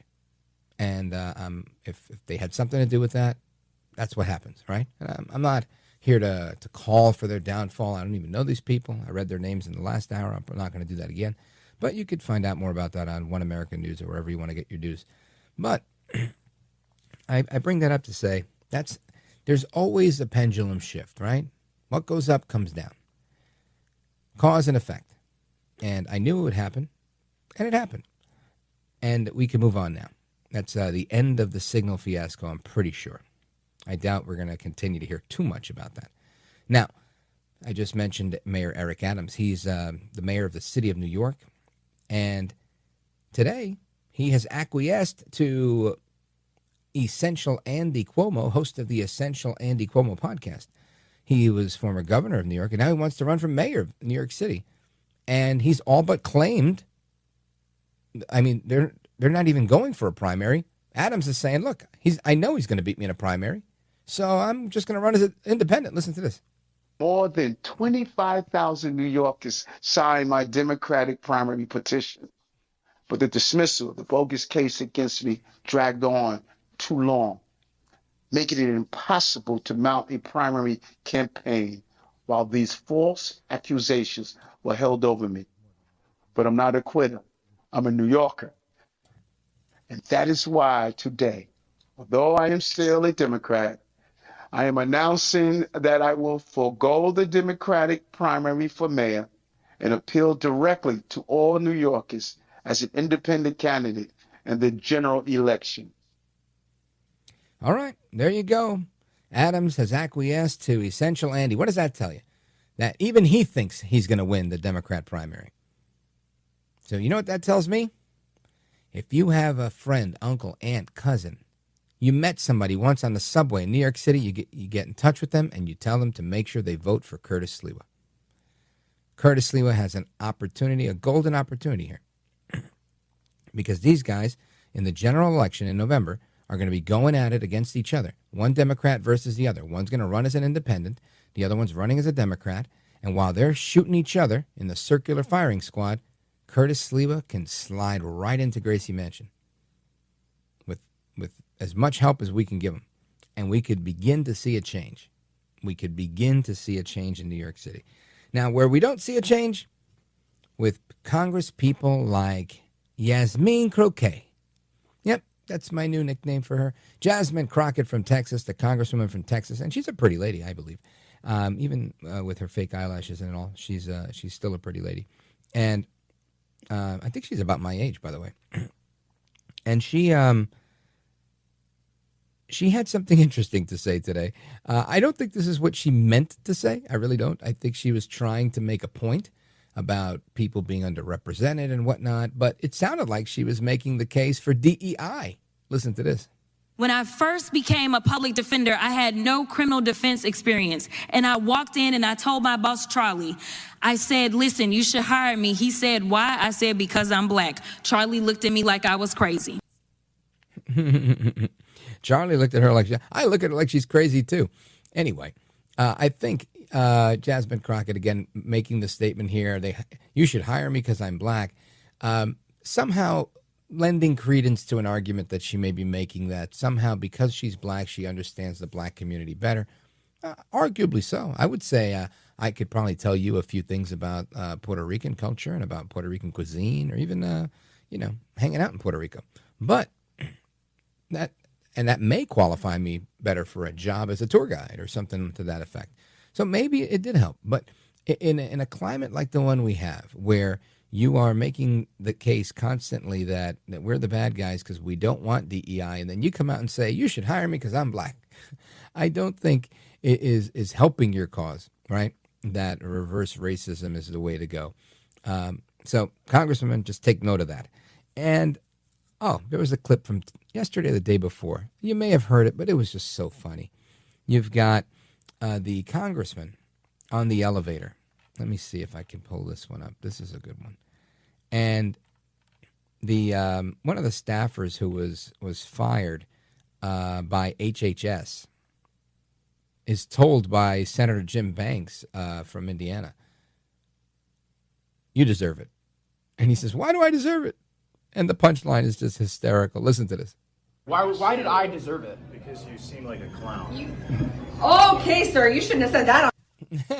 I love that. Because you seem like a clown. Honestly, something I would have said if I was there, I would have laughed so hard. That would have been great. And the girl, you shouldn't have said that. Why? His popularity just probably soared. And again, this is not about, I think the left will tell the story this way. Senator Jim Banks making fun at a younger staff member who'd lost his job in a series of layoffs perpetrated by Elon Musk and the Doge service. Whereas I look at it like Senator was being snide. He made a snide remark to somebody he was probably going at it with. I don't think he picked this fight, but he probably chose to end it with this guy because he's a clown. So good for you, Senator. Sometimes you got to stick to your guns and you can't let these people push you around. Anyway, there's that. And a couple of things we're going to get to. We're going to get to your calls. We got your calls coming up, 833-482-5337. We also have some conversation, right? Because there's the tariffs. We got tariffs, and more tariffs. Everybody's wigging out about tariffs. I want to talk about how tariffs could bring our jobs home and revive the American dream. Well, at least that's the plan that Spencer Morrison has. He's the author of the book Reshore, and that's the premise of it. Don't go anywhere. This is America at Night with Rich Valdez. Call now, 833-4-VALDEZ. That's 833-482-5337. 833-4-5337. 833-4-VALDEZ. That's Valdez with an S.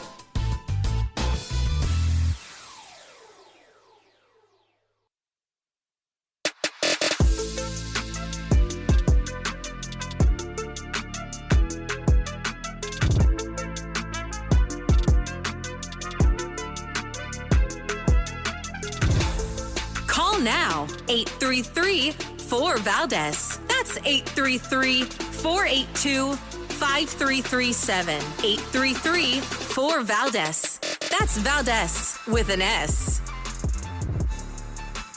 All right, amigos, so the opinions continue to fly in. Of course, we're going to go to your phone calls momentarily, 833-4-VALDEZ. But Congressman Jared Moskowitz from Florida, he was on CNN today, and he says, could you imagine what radio hosts and podcasters would have done if Biden sank the stock market the way we saw today? Listen to this. Are you not enjoying the golden age? I mean, unfortunately, we live in such a time now that politics has become such a team sport. I just can only imagine if Joe Biden had tanked the stock market by 4,000 points or had instituted some policy that we then woke up the next day where the Dow was going to fall 1,200 points on opening. I mean, there wouldn't be enough TV time or podcast time or radio time in the day for Republicans to flood the airwaves talking about how Joe Biden is putting us into a recession. And so, look, Republicans got to wake up because, you know, the Trump administration talks about a realigning of American trade. He's about to realign Congress as well, the way this is headed. The American people are waking up to what's happening. The polling is clear. The president is underwater on the economy. He's underwater on these tariffs. Now, while Moskowitz is speaking for, I think, a lot of people that are nervous, right? Who doesn't look at their 401k and say, oh, my gosh, the sky is falling? Listen, I feel for everybody who's feeling badly today. But I'll say this. While past performance is never, an indicator of future results, as they say on Wall Street, I think we do have to give this time. We have to remember Trump's not even at his 100 days yet, right? The honeymoon period's not even over. He's setting this up. And these are all things that at least I knew. And if you listen to this program and you listened to it 4 and 5 months ago, we talked about this. We talked about the potential for a recession because of what? Of the spending that happened 5 months ago. So when we look at all of these things, it's pretty clear to me we're seeing a lot of things that are coming in due time. The uncertainty of what happens with tariffs. Every time there's an announcement about a war, about a military action, anything with oil, we see the markets get crazy. This is not new, right? And I think that's the reason why he's saying there wouldn't be enough time. It's because we understand this, right? There's a huge major announcement on restructuring the way we do trade. So, yeah, there's going to be some pushback. I understand. But I'm going to give it, for this one, I say give it 7 days. I don't think we're going to be crying about the stock market for more than a week. It'll start to pick up surely by next week. But I could be wrong. I don't have a crystal ball. Now, Caroline Leavitt, the spokesperson for the White House, she weighed in on this. Listen to this. This won't be painful at all for American people and consumers, Caroline? It's going to be, there's not going to be any pain for American-owned companies and American workers because their jobs are going to come back home. And again, as for prices, President Trump is working on tax cuts to put more money back into the pockets of Americans. He is working on massive deregulatory effort, which we know has already saved American taxpayers millions of dollars in just 2 months. And we're also working on driving down the cost of energy with a Trump energy boom, just like we saw in his first term. The president effectively implemented tariffs in his first term while driving down the cost of living. This is a proven economic formula that works, and the American people should trust in Trump. That's why they elected him back to the White House. Again, White House spokesperson Caroline Leavitt weighing in. So I want to know what you people think, you, the American people. Let's go to the phones. Let's go to Chris, Newburgh, New York. WGHQ. Chris, go right ahead. You're on with Rich Valdez. Yeah, Rich, I've heard you on the radio over the last several years, on and off here and there. You're on some other radio stations. You're getting picked up locally now, and I've always thought you're very talented and articulate, but you're way off base on your defense of Trump's economic policies. I mean, the Smoot-Hawley Act 95 years ago led to the Great Depression. Tariffs didn't work then. They're not going to work now. We don't live in an isolationist, imperialistic-based economy 120 or 140 years ago. Now, Chris, what if we go back to an isolated, imperialistic economy like 120 years ago? Would it work then? Work that way in the global economy. Well, why not? How about this? Try this on for size. What about, I would say, 7 months ago, we lived in a society where from any part of the world that you wanted to migrate to the United States, you could come, make your way to Mexico, cross the Rio Grande River, and you would be in the United States with a bus ride, a bus ticket, and maybe even a hotel in New York City to stay in until you got on your feet, along with a debit card provided by FEMA. Many people would have thought that was unthinkable, years earlier, but that was a reality throughout the last 4 years, every single day, up until about, 3 months ago. So things do change that quickly, no? Funny that you do say that. I do think I saw some tinted window immigration buses driving through the Hudson Valley today with Massachusetts plates, several of them. But staying on the topic that I called about. Well, I think that's the same topic, right? And we're making the argument about becoming America first, becoming more isolationist is the argument that you made. And I think that the policies that we have, the America First policies, are doing just that, saying, hey, put your company in the United States or don't do business with us. Yeah, the world doesn't work that way, and it didn't work that way back then either. Are you familiar with the trade of merchant traders? I knew a gentleman that used to be a merchant trader in Russia, or you're familiar with the import-export business, like the premises behind such businesses and how it works. And they're being affected the most.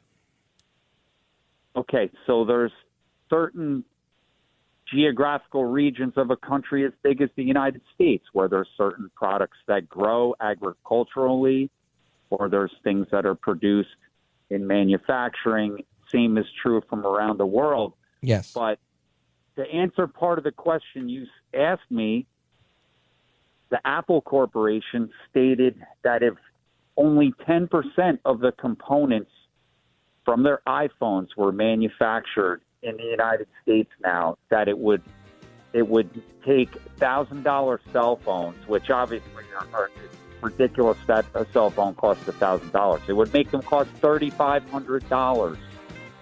Well, guess who just opened up a plant in the United States? Apple. Tim Cook announced that a couple of weeks back. So, listen, I think there's going to be some growing pains, but ultimately this works out. I wish I had more time, but I got to go. Thanks for the call, Chris. I always appreciate a dissenting opinion. Amigos, we're coming right back as Rich Valdez. Don't go anywhere.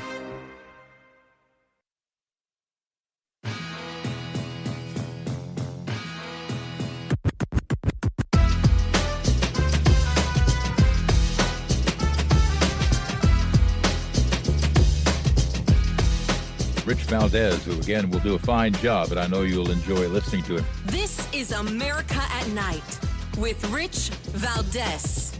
When it comes to groceries, economists project that if consumers are made to absorb the entirety of the 20% import tariffs on Europe, things like this, olive oil from Italy, $20 now, it'll be up to $24. And something else that folks are really not going to like, alcohol could also rise by that 20% as well. But not just imported alcohol from Europe, but also domestically produced alcohol because of the tariffs on aluminum and on glass. Something else, seafood. The USDA says about 80% of seafood consumption in the U.S. comes from high tariff countries. India, Indonesia, China, Canada, Vietnam. So that could rise. But there are a couple of bright spots. The folks here at the Sabzi market say that meat, poultry, eggs, dairy, they're likely not going to change much. Also, despite the tariffs on Mexico and Canada, the folks here at markets like this don't expect produce to rise much more than a couple of percent. Another bright spot, inventory. Managers of stores like this say that their vendors say they have plenty of inventory that will likely last for months, and consumers won't start to feel the pinch for several months down the road. But economists say the folks that will start to feel the pinch the soonest are low-income families. Well, duh. Anybody, when there's a pinch, the people with the money don't feel it as quick, and the people without money feel it faster. This guy's brilliant. Anyway, that is a report from ABC News correspondent Matt Gutman. Man, is he smart. And I want to get some reaction to that report and to the whole tariff situation. Of course, from you all, the callers. I see we got calls from California, Los Angeles, from Boise, Idaho. We're going to get to you momentarily. But I want to bring in Spencer Morrison. He's the author of Reshore, How Tariffs Will Bring Back Our Jobs Home, bring our jobs home and revive the American dream. Spencer Morrison, welcome. Thanks for having me on the show, Rich. I really appreciate it. You bet. Now, I've spent the last 48 hours taking a beating upside my head because I think that Trump is being very strategic in his use of tariffs, which I'm not typically a fan of, but I think they're going to be effective here. To add insult to injury, now you've got the markets reacting to the uncertainty of what's going on, and more people are calling and beating me up. So help me talk myself off the ledge here, Spencer. And I'm not on the ledge, but it seems that this reporter here he feels that the cost of olive oil is going to go from $20 to $24.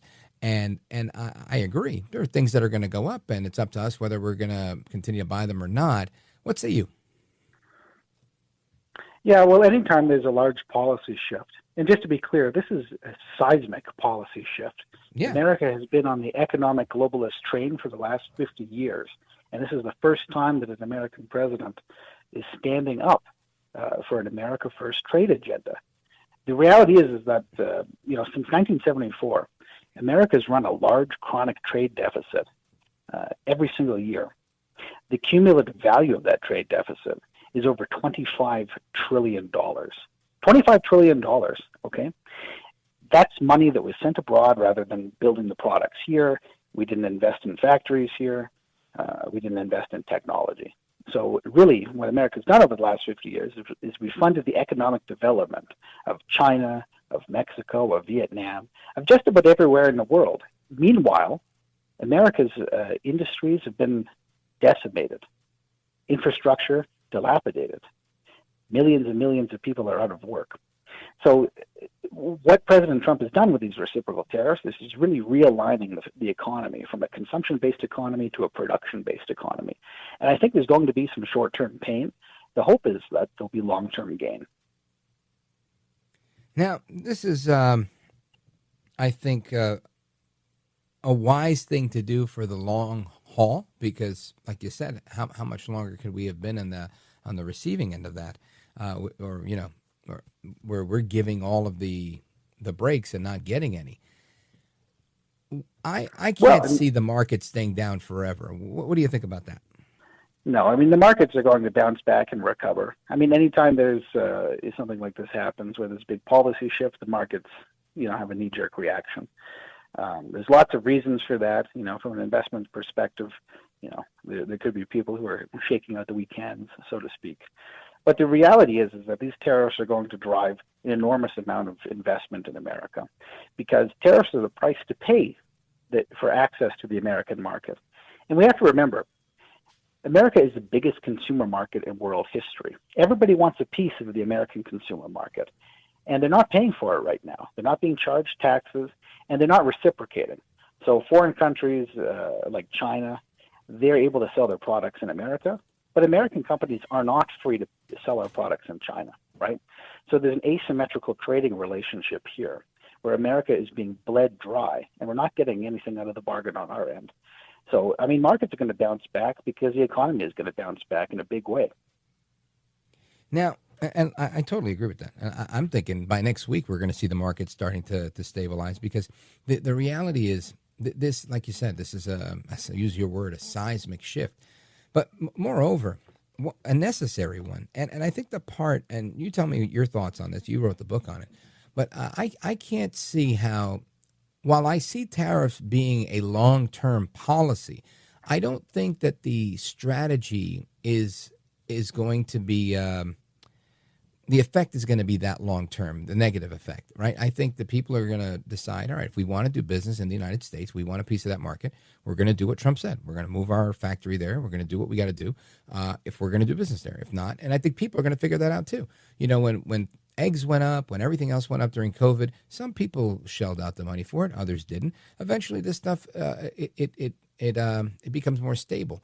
So, what are your thoughts in terms of those people making the argument, saying, "But we can't get this stuff anywhere else. We have to get it from these places." Like my argument for Malbec wine only comes from Chile, only comes from Argentina. You can't grow it in the United States, then it's not really a Malbec. So I love that stuff, and I realize I might have to pay more for it, maybe not, depending on, because they can't make it here. In situations like that, and that's a pleasure, right, a guilty pleasure, but I'm talking about other things that people are making these arguments about. I had the World Bank former executive director yesterday telling me about soybeans, and we've never recovered from soybeans from COVID. And these things that I think were somewhat, while I understand it's a big export of ours, to me it's not part of the grand scheme of things of tariffs overall. Your thoughts? Yeah, I mean, there's always going to be, here's the deal. People are going to buy luxury products, doesn't matter where they're from, because the people who are buying luxury products can afford them. So if the price goes up on expensive imported wines, for example, the people who are buying them are still going to be buying them. Right. That's not really what we're talking about here. Just like Ferraris. Well, exactly. I mean, you put a 25% Ferrari tax on a Ferrari, and you know what? It's in higher demand now because it's even more luxurious. Right, less guys are going to have it. Right, exactly. Exactly. Luxury markets don't play by the same rules as regular markets. But you know what? America is not a country that's governed for the elite few who can afford Ferraris.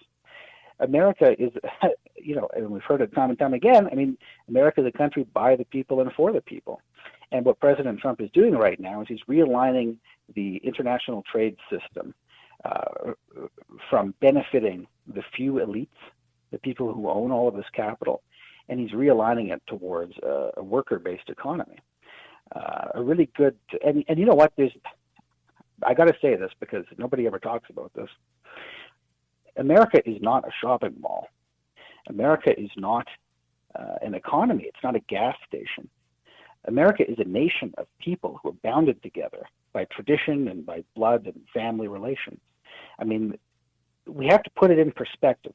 When we're talking about Liberation Day and tariffs, we're not just talking about, money in people's pockets. We're talking about the future and the survival of this nation. Right now, America does not produce the products it needs to defend itself. We're importing our computer chips. We're importing steel. We're importing automobiles. How are you supposed to have a country that doesn't make computers or steel? Think about it. It doesn't make any sense. I mean, this is a vulnerable nation, and President Trump is addressing those issues. And if we lose a bit of economic efficiency, I mean, the real question, so what?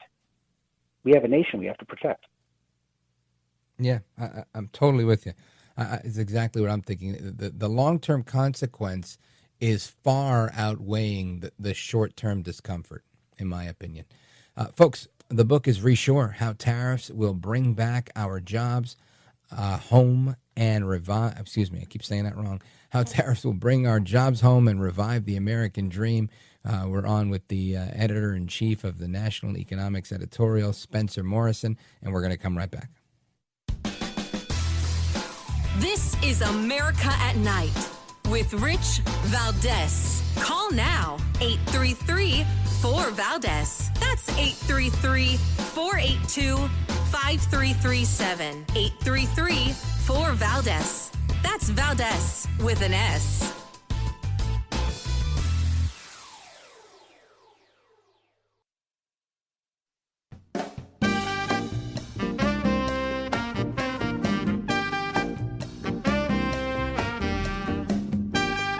Call now, 833-4VALDEZ. That's 833-482-5337. 833-4VALDEZ. That's Valdez with an S.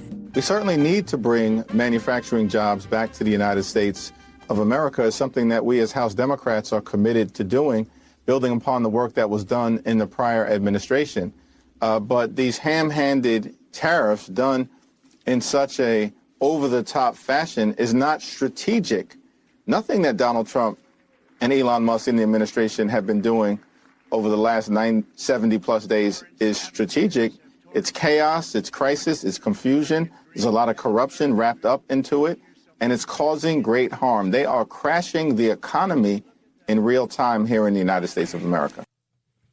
That is the House Minority Leader, Hakeem Jeffries, and I want to get some reaction to that and hear more about the book, Reshore, How Tariffs Will Bring Our Jobs Home and Revive the American Dream, with lawyer and the editor-in-chief of the National Economics Editorial, Spencer Morrison. Spencer, what do you think about what Leader Jeffries just said? He's such a liar. They're all liars. These people are the same people who presided over the economic destruction of this nation. America's lost over 6 million manufacturing jobs since the 1980s. And on top of that, we've lost, about 10 million service-based jobs that were predicated on those manufacturing jobs. And these people cheered for it every step of the way. I think what President Trump is doing right now is incredibly strategic. These reciprocal tariffs that he's put into place, they're not truly reciprocal. They're about half the rate that we're being charged. And there's a very good reason for that. The reason for that is he's let these other countries have an olive branch. He says, look, if you bring your tariffs down and meet us halfway, we can trade on a one-to-one basis. We can engage in fair trade for the first time in decades, and for centuries for some of these countries, right? So what that's going to do is it's going to open up. Any country that takes this deal, it's going to open up their markets for American goods to come in. And we're going to have free competition between American production and whatever foreign production we have, and that's going to open up lots of new markets. For example, if India were to bite on this, it's $15 trillion a year in consumer spending. It's 1.4 billion potential customers. We don't have access to those markets right now, but if they lower their tariffs to match President Trump's kind tariffs, his kind reciprocal tariffs, that's going to open up the door for so many exports. It's going to create millions of jobs. I crunched the numbers. If even half of the countries take President Trump up on that, that could create up to 4 million new jobs. So we win if the countries engage with us in reciprocal trade. And here's the deal. We win if they don't. Because if they don't and they keep their tariff rates high, the president's just going to jack up our tariff rates to match them. And we're going to reshore those industries. Because like we talked about earlier, tariffs are the price you pay to sell your goods in America. And the amount of jobs that we're losing to offshore is astronomical. Those factories are going to come back in a big way. And they're going to create, I estimate, probably about 5 million new jobs. So we could have full employment by the end of Trump's term. What do you say to the critics that say, but we'll never be able to compete with the people that are undercutting us with cheap labor like China at all? Well, that's what the tariffs are for. Mm-hmm. The reason that these foreign countries can produce things cheaply is because costs are externalized, right? So the cost of, labor laws, of environmental remediation, these are not baked into the cost of Chinese goods. If they were, Chinese goods would actually be more expensive than American products. This is why them and India are such huge polluters. Well, exactly. You think about oceanic plastic, for example. 80% of oceanic plastic comes from the Philippines and India. The oceanic plastic is not coming from America. And this is another one of those non-economic things that tariffs is going to do for us. It's going to clean up the environment because we're going to reshore those factories from these third world countries that are polluting the world. And we're going to do it cleanly here. We're going to do it cleanly in America. Tariffs are good for the environment. They're good for our people. They're good for our economy. There's really no downside here.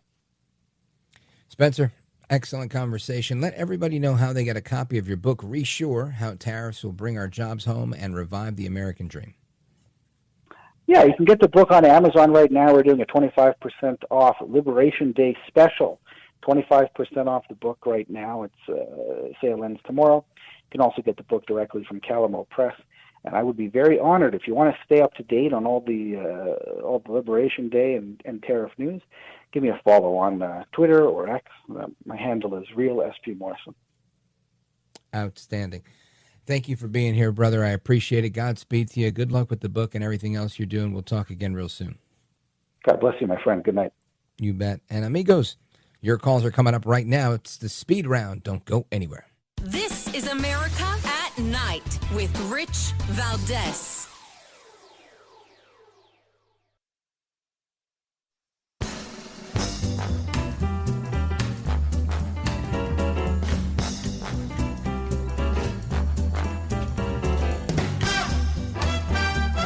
is America. This is Night. This is Rich Valdez. All right, amigos, to the phones we go. Let's go to Mark, Los Angeles, California, KVTA. Mark, go right ahead. You're on with Rich Valdez. Welcome. Hi, Rich. How you doing? Wonderful, thank you. Okay, first, you mind going on miles an hour. About 10 or 15 years ago, this is how long ago, and we've been getting screwed for a long time.